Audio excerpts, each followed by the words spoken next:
Hello everybody, I am Keshav Agarwal, and in this video I am going to talk about my strategy for clearing the JIPMAT examination and being in the top 1 percentile.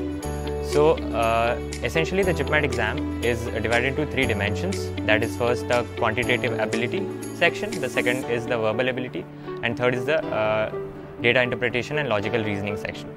So before starting on to jumping in doing the questions and solving various problem sets, what I recommend is to first analyze the previous year papers, because analyzing the previous year paper gives you the strategy or the boundaries of what to practice and what not to practice, and makes your journey a little smoother.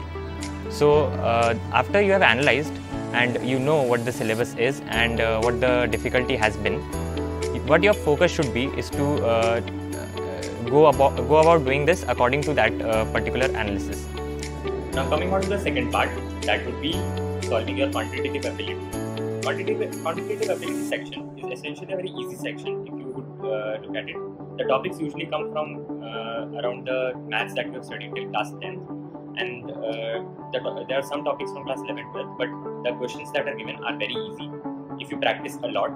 But the main part here is to solve it within the time bound manner. So the questions that are given, you can easily solve it within 5 to 6 minutes. But in the exam, you have to solve it within 30 seconds or less than that. So you know the tips and tricks and also be very efficient in solving those questions. So for that, you need to practice your material, whichever you are following, and also make sure that you are well versed with the formulas of the different topics that are given. So that would be my strategy for the quantitative section. So coming on to the third point, that would be about data interpretation and logical reasoning. So data interpretation usually wants you to make sure that you know how to read the charts and bar graphs, diagrams, and you are able to interpret those data. So it is very important that you practice a lot of questions regarding to that, and that you are able to understand the charts very well. Also for the logical reasoning part, your focus should be to know the tips and the tricks for solving it. Essentially, the logical reasoning part is very easy once you know how to the framework to solve those questions. So for that also, practice is very essential, and knowing the tricks is essential. So coming on to the fourth point, that would be the VARs part, verbal ability and reading comprehension. For that, I believe reading is a very essential part of it. If you are well versed with, if you are reading a lot, then you would be able to steer clear through this section very easily.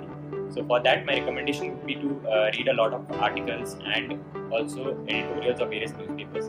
That would help you to build a reading habit, and you'll be able to solve all the RC questions that are given in the exams. The second part for the verbal ability is a vocab. So vocabulary is very essential. There are direct meanings or antonyms that are being asked in the exam. For that, you need to know various words, and for that I recommend reading and trying to find out the meaning of various words that come up every single day, and learning those words and know how to use it in various sentences. The third part of verbal ability is grammar. So you should know the basic rules of grammar that would help you to solve the grammar part efficiently. So this would be it for the verbal ability section. Now coming on to the last point, which is also a very important point, that is to practice a lot of mocks. Mocks are very important for your preparation. That prepares you for your exams and make sure that you are doing it in a time-bound manner and solving as high as possible. So my advice would be to give as many mocks as possible. Try to give one mock every day, 1 month before the exams, as well as try to analyze them the day you gave the mocks. So this would help you to steer clear through all the problems that you are facing during the exam. Also, you should do it in a time-bound manner.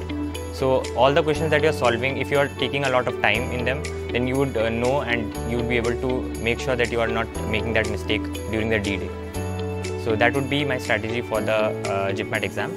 So this would be my strategy for clearing the JIPMAT exam. All you have to do is practice a lot and make sure that you are following this framework religiously. This would help you to crack the exam and be in the top 1 percentile. Thank you.